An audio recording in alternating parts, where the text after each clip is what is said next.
Shalom, selamat pagi Bapak Ibu Shalom. terkasih di dalam Tuhan. Shalom, shalom. Baik, pada pagi hari ini, renungan ini akan kita dasari dari firman Tuhan di 1 Samuel 17. Itu yang mengisahkan mengenai fragmen Daud menghadapi Goliat. Nah, bahwa kelihatannya Daud oleh ayahnya disuruh untuk mengembalakan 2-3 ekor kambing, itu ada alasannya. Saya pernah lihat film di YouTube bahwa postur tubuh Daud itu adalah postur tubuh yang kecil gitu, tidak seperti 3 kakak-kakaknya yang gagah perkasa, yang hebat dari sisi kekuatan, sehingga ketika kakaknya mengabdikan diri menjadi seorang tentara bagi Israel, begitu. Nah, di film itu dikisahkan bagaimana karena postur tubuh yang kecil, yang dari pandangan mata itu tidak bisa diandalkan, di sana ketika latihan itu salah satu latihannya adalah memindahkan batu. Bagi orang-orang di tentara itu dengan postur tubuh yang besar, batu itu dipindahkan dalam waktu 1-2 jam begitu, tapi Daud dia sampai pagi, sampai dia tertidur sambil memeluk batunya terus diteruskan sampai pagi dia baru bisa memindahkan pada titik yang dituju. Itu adalah sesuatu yang mengilustrasikan bagaimana secara fisik Daud itu memang tidak masuk kategori orang-orang yang dipilih untuk bisa menjadi tentara Israel. Sehingga ayahnya barangkali, ya udahlah, kowe cocoke dadi angon wedhus wae rasa hokeh-hokeh, wedhuse 2 atau 3 ekor. Nah, tapi di fragmen di 1 Samuel di sini diceritakan bagaimana sikap orang-orang Israel terpilih yang menjadi tentara itu dan sikap Daud ketika menghadapi Goliat. Di 1 Samuel 17 ayat 11 di situ dikatakan ayat 10, pula kata orang Filistin itu, aku menantang hari ini barisan Israel, berikanlah kepadaku seorang supaya kami berperang seorang lawan seorang. Ayat 11, ketika Saul dan segenap orang Israel mendengar perkataan orang Filistin itu, maka cemaslah hati mereka dan sangat ketakutan. Nah, fragmen itu ternyata tidak berhenti sampai di situ. Ketika suatu saat Isai, ayah Daud, menyuruh Daud untuk mengantarkan gandum, roti, kemudian keju untuk pemimpin pasukan yang tujuannya adalah untuk mewartakan apakah kakaknya sehat. Nah, pada waktu itu Goliat masih pada tempatnya untuk menantang orang Israel. Nah, ketika Daud mendengar itu, pada sisi yang lain orang Israel begitu ketakutan, lari dan ketakutan. Tetapi di 1 Samuel 17 ayat 26, Daud berkata demikian. Lalu berkatalah Daud kepada orang-orang yang berdiri di dekatnya, apakah yang akan dilakukan orang yang mengalahkan orang Filistin itu dan yang menghindarkan cemooh dari Israel? Siapakah orang Filistin yang tak bersunat ini sampai ia berani mencemoohkan barisan daripada Allah yang hidup? Nah, jelas di sini terlihat bahwa Daud yang secara fisik tidak masuk kategori sebagai tentara, tetapi di sini menunjukkan satu perbedaan cara pandang dan bagaimana melihat situasi yang terjadi. Nah, di sini kita akan melihat 3 hal yang sesungguhnya kontradiktif. Yang pertama adalah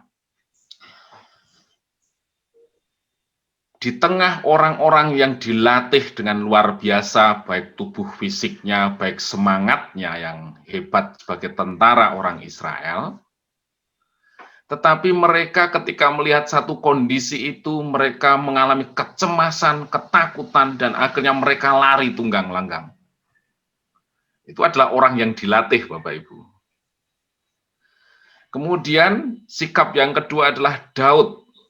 Dia pribadi yang sebenarnya secara duniawi sudah ditampik, sudah dikategorikan pada orang yang tidak layak. Tapi melihat kondisi itu, dia melihat itu sebagai satu kesempatan. Hei, kalau saya bisa mengalahkan orang itu, apa yang saya dapat? Terus yang kedua, siapa orang itu berani mencemoohkan orang Israel dan berani menantang Allah yang hidup? Itu yang kedua. Terus yang ketiga, begitu Daud ngomong seperti itu, orang sekelilingnya, terutama kakaknya Eliab, marah.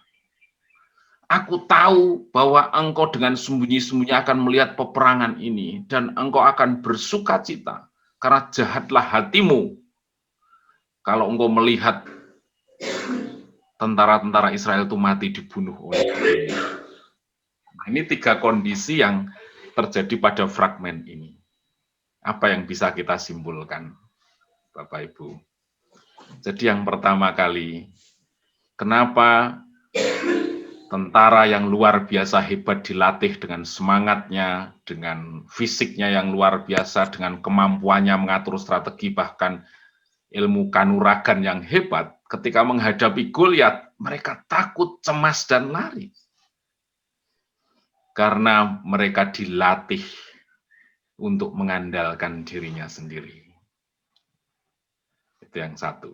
Terus yang kedua, Daud yang sudah ditampik, sudah dikategorikan pada orang-orang yang layak. Ternyata dia menemukan Allah yang memberikan harapan baru di dalam batinnya, yang memupuk semangatnya, yang membuat dia melihat bukan dirinya ketika orang lain berhadapan dengan dia, tetapi dia begitu menyandarkan kepada Allah pembela dia, yang membuat dia bisa melakukan satu pekerjaan yang luar biasa. Yang ketiga adalah ketika seseorang yang begitu mengandalkan Tuhan, terus orang itu melihat sisi fisik Daud yang memiliki banyak keterbatasan, tentu mereka banyak hal yang mencemoohkan, melecehkan, perkataannya justru merendahkan orang itu. Jadi seharusnya kan kalau mereka lari ketakutan, kalau mereka cemas, ada orang yang berani, seharusnya iya maju, aku mendukung di belakangmu karena kamu hebat berani. Tapi malah dihancurkan mentalitasnya agar semuanya lari saja. Jadi kalau ada orang yang bersemangat, memiliki satu motivasi yang luar biasa, seringkali lingkungan itu justru menghambat mereka, bukan mendorong. Itulah yang terjadi, begitu ya. Jadi fragmen ini sesungguhnya menceritakan di dalam Tuhan, Tuhan tidak pernah melihat siapa kita, siapa saudara, seberapa tidak layaknya kita ketika kita dikategorikan dalam ukuran-ukuran duniawi. Barangkali kita itu krempeng, kecil, lemah, tak berdaya secara fisik begitu. Tapi ketika kita senantiasa menemukan Allah, kita tahu kepada siapa kita bersandar, di sana dia akan melakukan sesuatu yang besar dalam hidup kita.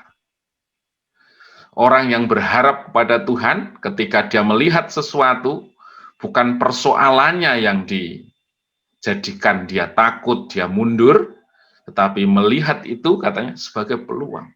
Kalau aku bisa mengalahkan dia, apa yang aku dapat? Itu menandakan bahwa di situasi yang genting sekalipun, orang-orang yang berharap kepada Tuhan karena dia tahu persis bahwa Allah sanggup melakukan sesuatu ketika dia di dalam dia, ketika orang itu di dalam dia, maka segala sesuatu adalah kesempatan untuk membuktikan Allahnya luar biasa. Baik, Bapak Ibu, pada pagi hari ini ketika kita mendengar berita firman Tuhan ini mendorong kita semuanya jangan patah semangat. Ayo terus maju. Ada janji Tuhan di sana bahwa ini belum selesai, tetapi justru ini untuk membuktikan kepada siapa kita berharap dan bagaimana tangannya yang luar biasa akan membawa kita kepada kemenangan. Selamat pagi, terus berharap kepada Tuhan karena di sana pasti ada kemenangan. Mari kita awali dengan doa.